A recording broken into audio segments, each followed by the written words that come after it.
everybody doing today? Hi, Mila. I saw you on the BET story. You guys are so dope.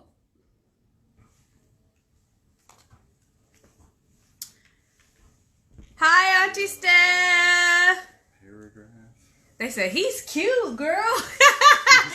Right?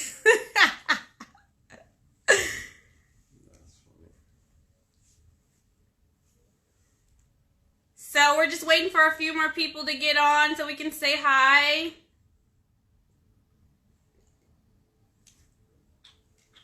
And adjust this. It's too bright for you, or are you good? That's cool.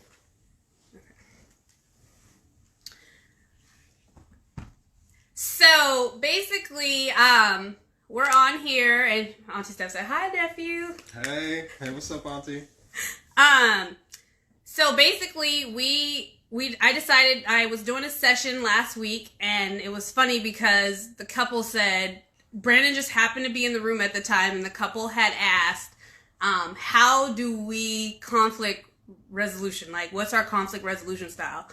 And what do we do when we argue and stuff? And it was funny because we literally had just came out of like a stupid fight, which was, I'll tell the story really quick, and then basically Brandon and I went to I have congestive heart failure, so I am not out of the house a lot, and when I am, I wear a mask, and my mask disappeared somewhere and we cannot find it, and we needed to go to Costco. So we went to go on a little trip, and we were doing great. We get to Costco. I see your eyes looking at me. We get to Costco, and there is a long line out of Costco. And I was like, well, how about you go out and wait in the line, and I will sit in the car because I had a call to be on. And I said, and once I get off the call, I'll meet you in there if you're already not done. Huh? He said, speak up so they can hear you, because I knew you wasn't going to meet me, but... Okay, so the truth is, I did not want to go in the store because I did not have a mask, but I also felt like my call was not going to be short. So I'm glad you mentioned that, because that's honesty. So basically, while he's in line, I'm on the call. I try to send him a quick little grocery list because we weren't planned for me to we weren't planned for me not to go into the store, really. And so I sent him a quick grocery list of what we needed off the top of my head. And Brandon went in, got all the stuff, came out, gets in the car, and we start to drive off, and I say, did you get hot links and Polish sausage? And what was your reply? Was it on the list? And I said, no, it wasn't on the list, but hot dog buns were on the list. So why would you get hot dog buns with no hot dogs? We have some at home still. Okay, so we have been talking about this all week. So in my mind, I had thought that Brandon had knew like hot links was something that he wanted, and Polish sausage was something that we wanted to get again at Costco. So that did not happen. We ended up getting, things got a little tense, and we really weren't speaking. And then we pulled up to the fruit stand, and there was a line out of there, and Brandon was about to turn in the wrong way. And I said to myself in that moment, this is not a good situation for us to go out. Let's go home. So I said, let's go home, and we went home. And on our way home, I was talking to my friends, and we were about to get on Zoom. I get on Zoom, and we're all laughing, and I'm like, I'm so mad at Brandon, he pisses me off. And they're like, why are you mad? And I explain the situation, and my friends say, so you mad because you didn't put the hot dog, the Polish sausage, and the hot links on the list. Say that one more time. And they said, you're mad because you didn't put the stuff on the list, and he didn't get it. And I was like, okay, but that wasn't why I was mad. And so they were like, well, why are you mad? And so I explained to them why I was mad. And then I had to wait to explain it to him, because in the midst of everything, it looked like I was mad because I thought I was actually also mad because he didn't grab the hot dogs. After further evaluation and looking at the problem, we figured out what the issue was. Brandon was not at fault, but what the problem was with me, having the expectation of Brandon's been our runner during COVID-19. So he's been going to the store and he's been phenomenal. He's been killing it with no list at all. He just goes in there and he gets the stuff and he comes home and he's been going to the grocery store almost every day and he's just like, he is keeping our house stocked and I haven't had to say much. And I felt that Brandon gives 100% outside without me, but when I'm added into the situation, he went in there at like 80%. And I had to figure that out for myself because that was something that I had to deal with. It wasn't something that Brandon did. What do you want to say? How do you assume I went in there at 80% just because I forgot something? Good thing. Good point. I assumed he was at 80%. And that was not true. That was my assumption, but that was my articulation of why I was mad. Like that. Do you understand that? Okay. So in the end, it was me. But so somebody asked us, how do we resolve the fight? So normally, how do we resolve a fight? Well, yeah, it definitely depends. It can go two ways, good or bad. When it goes good, I would say that we talk it out, have deep dialogue, get down to what's the real issue, and then go from there. But when it goes bad, I think the way that we talk to each other can dictate, the conversation. Right. I can agree with that. I would say that there's levels to us resolving stuff, and sometimes it takes just one cool night for us both to calm down. And it's not even a calm down like where we're at each other. It's just like a don't talk to me. Or I prefer you not talk to me. If it's not anything important or dire, don't talk to me, right? Yeah. Because that's how we went to bed Friday night. We weren't like... It wasn't a bad thing. It just wasn't a like... We were on the same page. Yeah. Yeah. And so, what part do you normally play in our fights? I mean, I can be the instigator sometimes. How would you say you instigate? Not wanting to have a conversation. Right. I feel like the part I play in is always immediately wanting to fix something, and I had to learn that I could not do that. I had to realize that just because it was perfect timing for me did not necessarily mean it was perfect timing for him. And a lot of people will say, well, there's a compromise. We've actually figured out a way. I've just been more patient with him, waiting for him, because if I'm ready to talk about it, that's fine. I will always be ready to talk about it. Now I have to be patient and wait for my partner to be ready to talk about it. And he now respects it, where a lot of people will say, well, he never wants to talk about it. How do you think you overcame like the never wanting to talk about it versus... Just compromising. Finding that medium where it's comfortable for you and your spouse or whoever your significant other is. You gotta sacrifice. You can't always have it your way. So right. And I think for me, I've learned, because I probably I needed my way all the time during the entire relationship, huh? Must have been. Yeah. I think I've realized that my way is not beneficial to us all the time. And also, my way does not necessarily have to be not his way. Both of our objective is to get along. Like, why would you want to be with somebody if you don't? Both. Right. So I think remembering your objective. And I think a lot of times when we get into it, I have to remember the objective is for us to stay together and for us to work together. So if I'm not on that mindset, especially when I'm the one that's always, it has to be my way, I have to come down some notches and kind of be like, okay, knock myself off my high horse. What do you think? Yeah. I think I've done a good job at that. How do we go to bed after a fight? We just go to bed. Yeah, regardless of if it's resolved or not. Yeah. I'm sleeping. It's just like, I remember when me and Brandon first started dating, and he was like, every time when we first started seriously dating, we were living together, and we would get mad at each other. I'm like, you can't sleep here, you gotta sleep on the couch. He's like, first of all, you're the one upset. You're the one with the problem. You leave. And I've loved that about him, because he kind of set his tone like, this is our room. Stop thinking that you get to kick me out of it when you're not happy about something that I don't know what's going on. It's funny that people do that, though. Right. And they'll leave. Yes. I'm not leaving. Even with the car situation, we drove and I'd be like, get out! And he'd be like, the same way I got to the house or back home is the same way I'm getting there. And he's always been firm in that, but respectful. It's not been like, no. Nah. You don't need to cuss him out or nothing like that. Right. He's just like, this is my bed too. And, you know, and I'm not getting out of here. Do you think disagreements are healthy and to what degree? Absolutely. If I'm always agreeing with you, then how am I going to challenge your mind and your thinking? Right. I think it's good for you as a couple because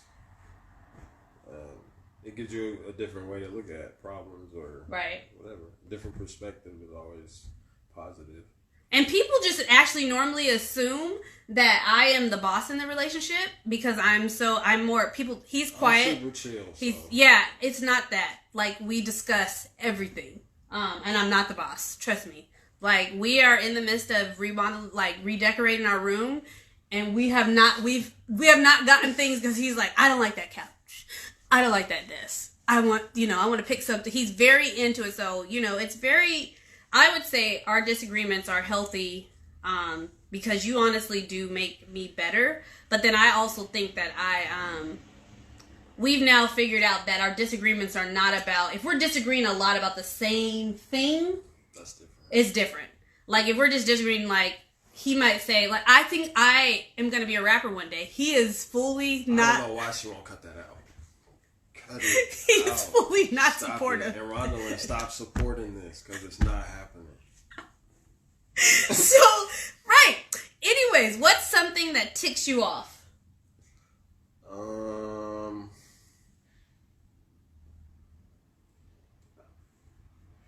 know. I've been good lately.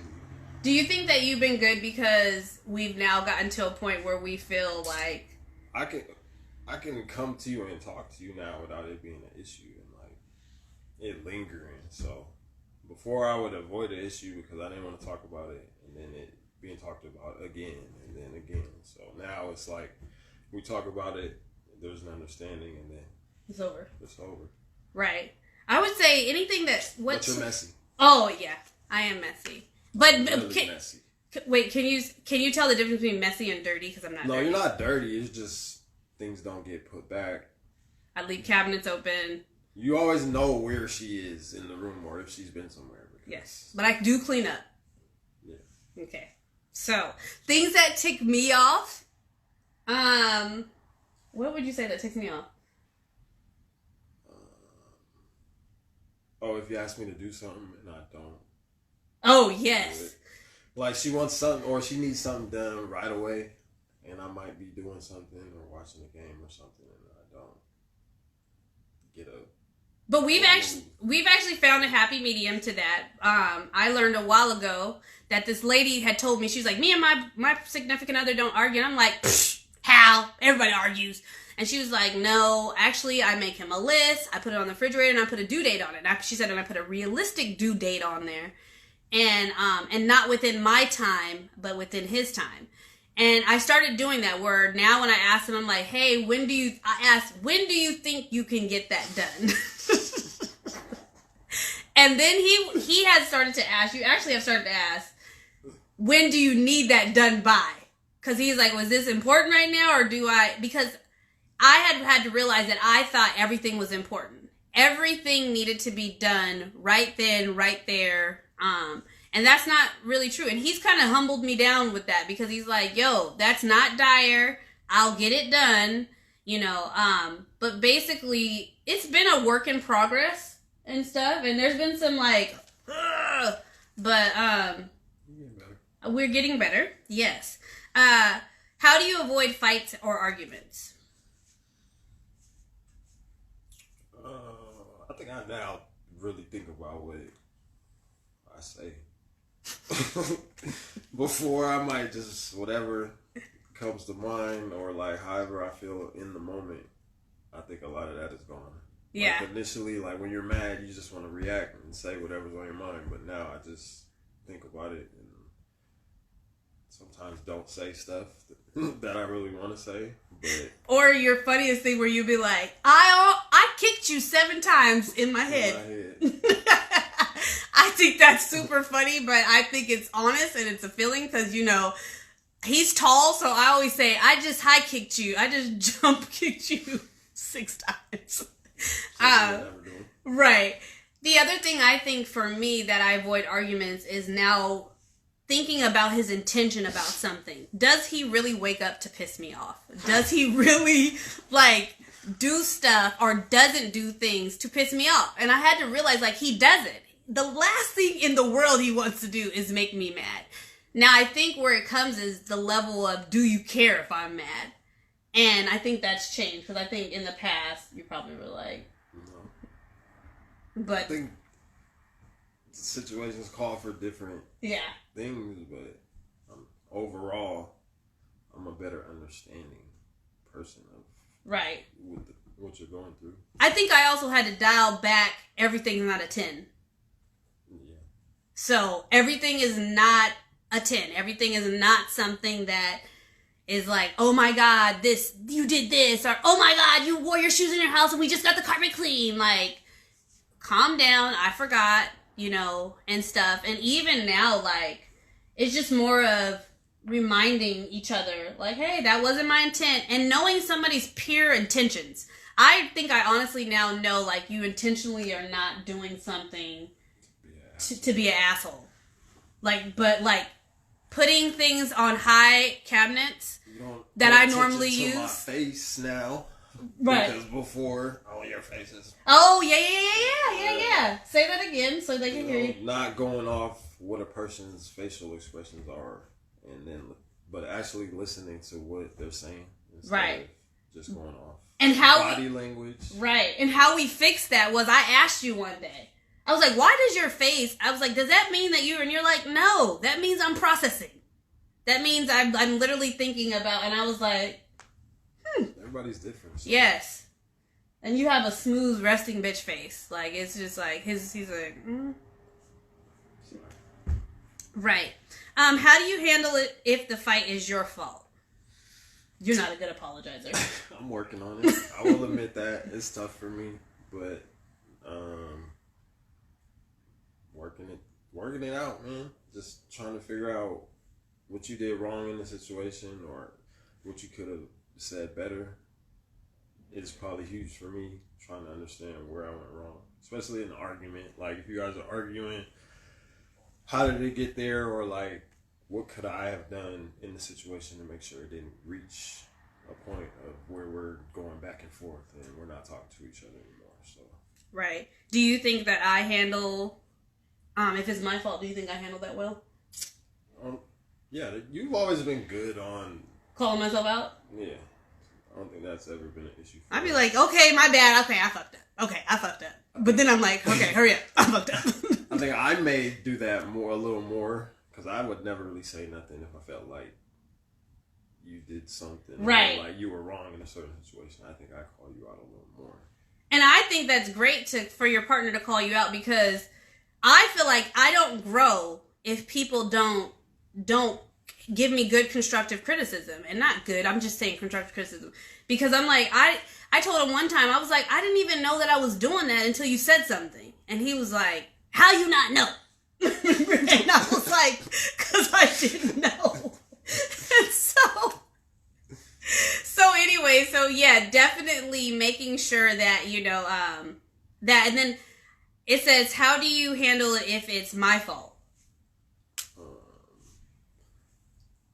I think now I'll try to say it in a way where it doesn't come off as offensive, or like you're like challenging someone's character, right? Or like what they stand for. You're challenging my action. Yeah, like, there's a difference.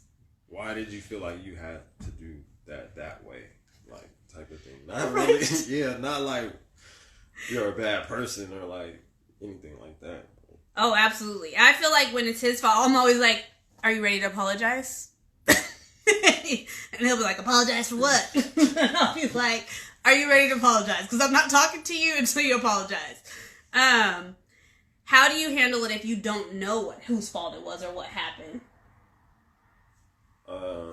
Initially, I'll let a little bit of time go by just to give each other space. Yeah, but we always end up talking because something funny ends up happening or something. Like, we can't go too long without talking.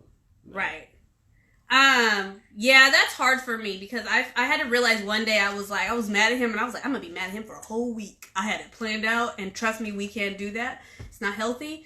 And then I had some exciting news, and I'm like, he's the first person I wanted to tell besides Ronald. And I'm just like, oh my God, I don't like that feeling of not being able to share stuff with you. Especially when the kids do funny stuff, because then it's like... And at the day when you know it's not that important. Right. Anyway, to be arguing and mad. Right.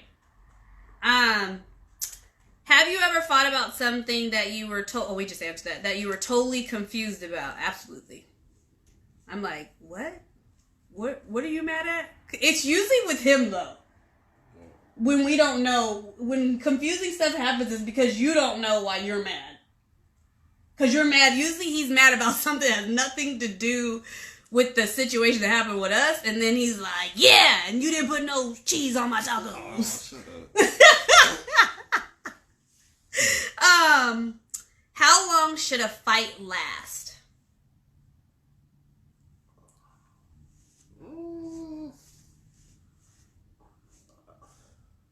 I don't know. It depends. I think it really does depend. It's considered a fight, right? And how serious is it? And honestly, to be honest, now that we think about it, seriousness of things is, I think we can both be at a state of mind where we don't agree at that moment. Because you have a disagreement and then right, be good right after. Yeah, but when it's something serious between us, and which like something led into, we had to talk about some serious stuff Saturday and stuff. So it was like that morning. It was really funny because Brandon tried to give me a peace offering that morning without saying sorry. That goes with this right here. Yeah. So I'll tell that story in a second. What's your argument style? So there are different argument styles. I would say we don't really... Yeah, he does not argue. He has never been an arguer. You will get ignored. Yeah, he's the ignorer. That's his argument style. He's not... I just want to talk to you. And he won't even state his case. He won't be like, oh, yeah, and that's why. He's like, I don't care. You believe what you want to believe, and that's it, Tiffany. And then whenever he calls me Tiffany, that's when we know shit has gotten real in the relationship. He never calls me Tiffany. And when Tiffany comes out of his mouth... It is serious. I'm like, uh-oh. Who normally initiates a fight? It depends. On the day. It depends on the day. It depends, but normally it's the little fire starter right here. Because he doesn't like to talk about stuff, so that's what usually initiates a fight. But that has changed probably over the past 2 years. Because now he's more like, okay, let's handle it because I don't want to hear about this tomorrow.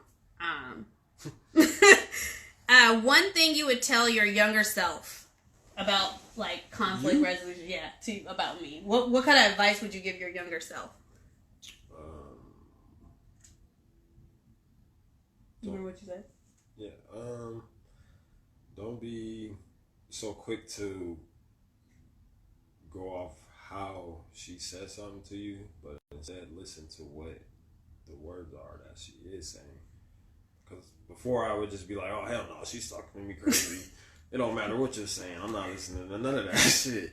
So, but now going back and looking at certain situations, a lot of stuff could have been avoided. A lot of arguments could have been avoided if I would have just listened to the words instead of how she was saying things. Because at the end of the day, I mean, we still had to talk about it. I just could have saved myself a lot of stress and right. unnecessary days of arguing over simple stuff. But I mean, I was young, which isn't an excuse, but you live and you learn. So I would tell my younger self to stop acting like I was his mama. Because I would get into explaining something and then talking to him like he was a child versus talking to him like he was my man and is supposed to lead us. I was not building up the leader in him. I was tearing it down a lot. and basically saying, if you don't want to lead, I'll run this train myself. I can conduct. I went to conductor school. And I think that really didn't do well, didn't benefit our relationship very well. Thinking that having the mentality that we're instilled as women, as we can do it all by ourselves, is a great mentality to have when you're in survival mode. But when you're in a mode where we are in this generation now where we're thriving, you should be thriving with your partner. To me, one is good, but two can be great.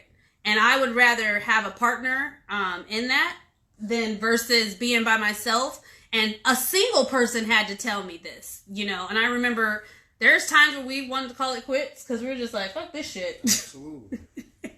And everybody has that, though. Right. And a single person was like, yo, why would you destroy everything that you've built, you know, and to go back to being struggling, you know? And so I had to really think about that and remember the objective of me and Brandon's relationship. Every relationship has problems. You just got to find that person that you're willing to look past their faults with or grow with them in all of that and continue to build on what you guys got.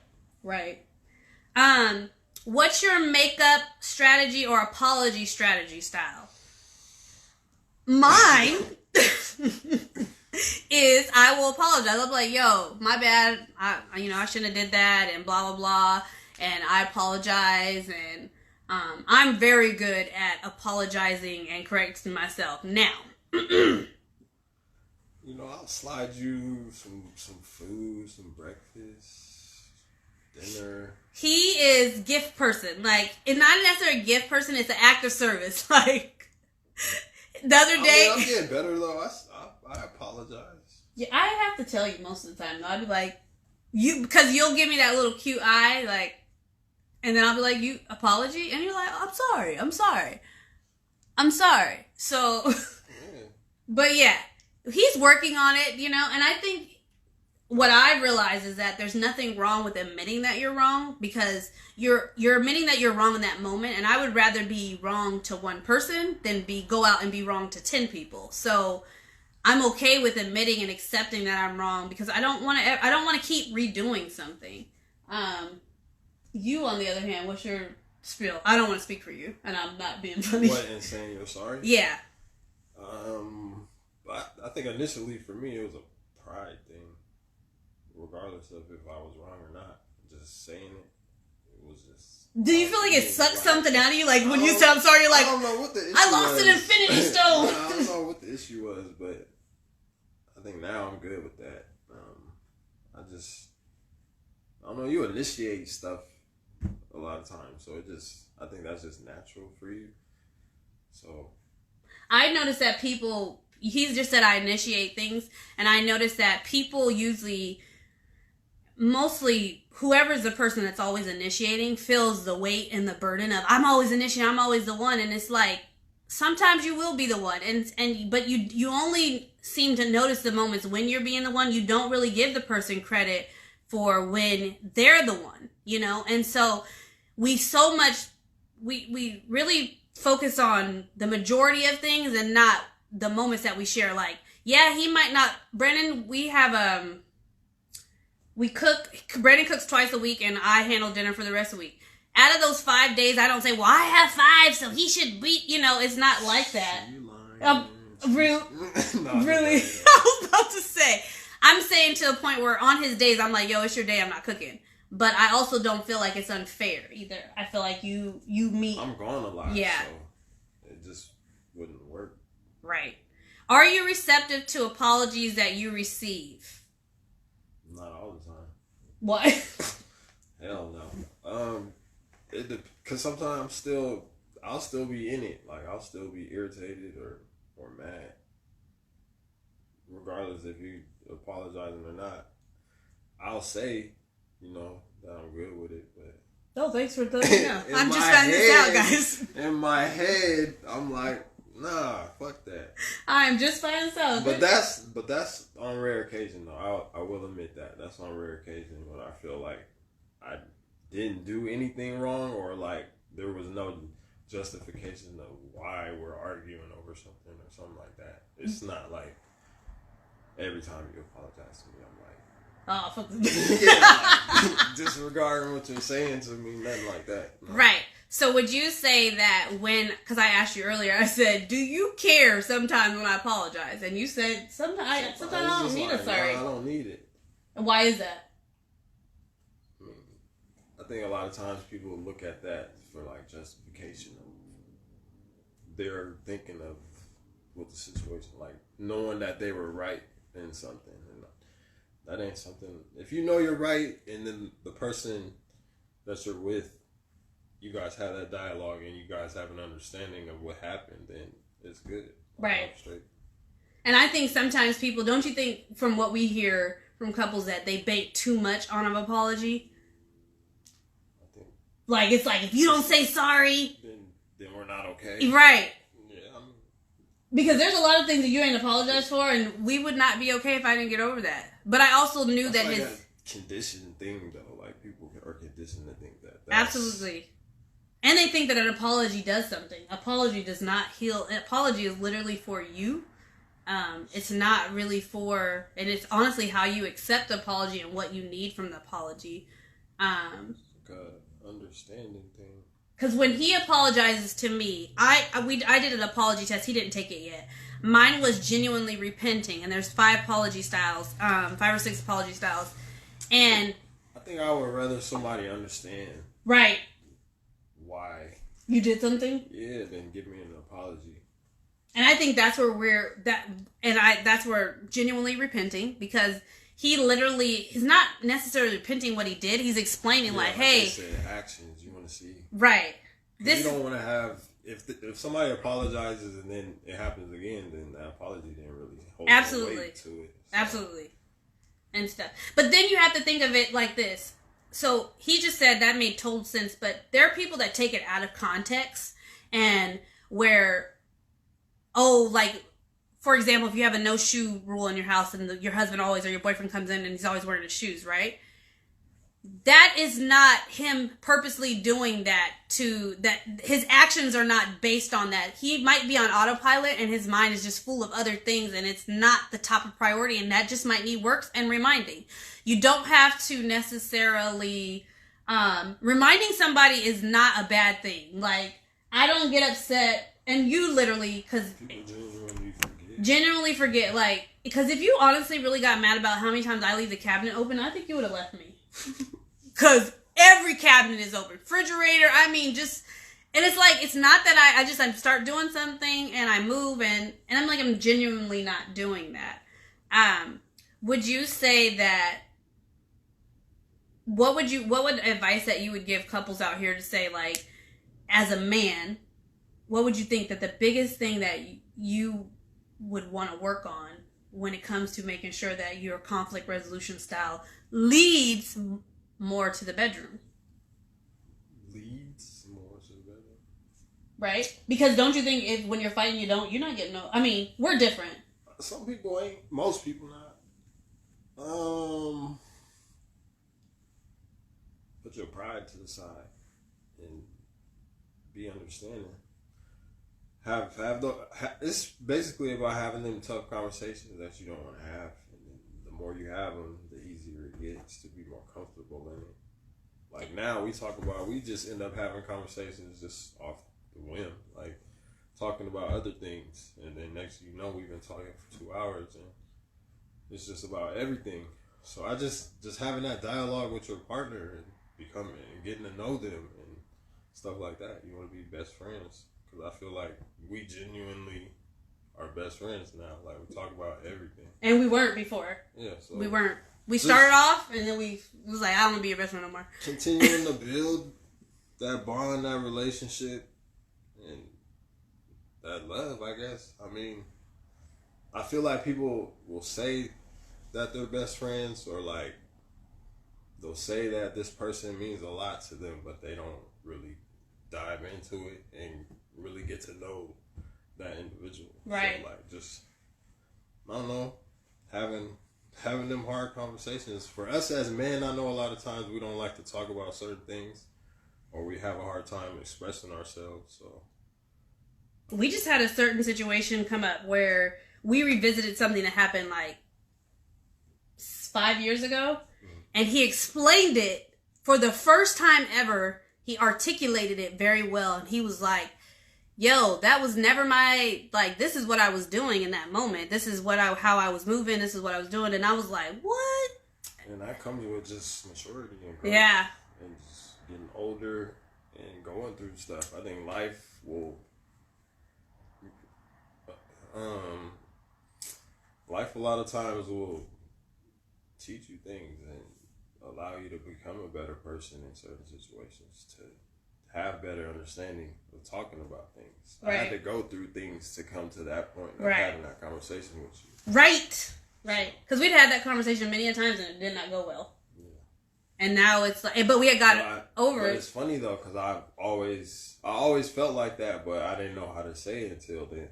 Right. Because I didn't have the right words for it, or like just even the right understanding. I didn't know how I wanted to say it to you, but in my mind, I knew how I felt about it. So that's dope. And I think a lot of times what I learned with him is a lot of people see him and they're like, oh my God, he's so quiet. He said, Xavier said, you make him proud, Pops. That's my guy right there. What up, bro? I think a lot of times people forget that I forgot what I was about to say. What were you saying? What, me being quiet? Oh, yeah. Brandon is quiet. And so a lot of times people assume, me, his partner, assume that he is holding things back, or I'd be like, man, you don't never have nothing to say. And what it really was is I had to shut up. You're just a big personality, so and I don't know, we're real opposite, so that works for us. We balance each other out.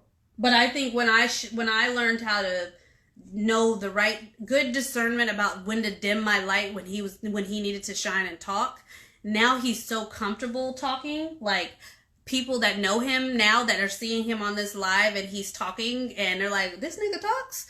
And he articulates himself where he's very intelligent. I'm observing. Right. So, like, I don't know, I like to observe the situation and then get my thought on it afterward. And I would say I used to be upset when we would go places and he would be so reserved. Everybody else's, some people's dude would be like, hey, how you doing? And I'm like, why can't mine be like that? And honestly, if he was like that, I would not be able to handle that. There's only one room for a star. Just joking. But seriously, like, just being comfortable letting him be him. And I think that's when we were able for him to bloom. When I was... Yeah, when I was okay with not wanting him to be who I thought he should be, but who he was, and watering that, you know, and not tearing him down and not saying, well, this is who you should be and this is what, it was just like, hey, let me water it. Let me nurture it. Let me water it. And those take sacrifices. Those take some things that you don't want to go through. You don't want to say. And like you said, we've had a lot of hard conversations. And when I say hard conversations, they weren't like tearful conversations. They were just conversations like, hey, here's the truth. It's real stuff. And this is what it is, and this is how I feel, and there's no malice to it. Doesn't make me feel differently about you, but could this enhance our relationship? Yes. And I think that's where people have to understand when it comes to your partner. Like, it's super important to make sure that you both are on one accord and that you know that you're working together. And I think now me and Brandon, it's not me versus Brandon versus the problem. It's me and Brandon versus the problem. Sometimes I have to remind Brandon this too. I'm like, yo, remember, me and you are on a team, you know, because we all have our moments and we're working through stuff and we're not perfect. We go through stuff all the time. Like I said, just Friday, we were not getting along. A great day, sunny day turned into a don't talk to me. And Brandon telling me for the rest of the day, every room I went in, why are you in here? So definitely make sure you guys share this with a friend. I'm going to be posting it to the page. It should help, and we hope you enjoyed it. Does anybody have any questions? We're open to answering a couple questions before Brandon has to go to sleep because he has to work. But if so, you can email us at Tiffany@FriskyFem or DM me and ask any questions. We'd be happy to answer stuff. And you guys have a great night. Thanks for joining us.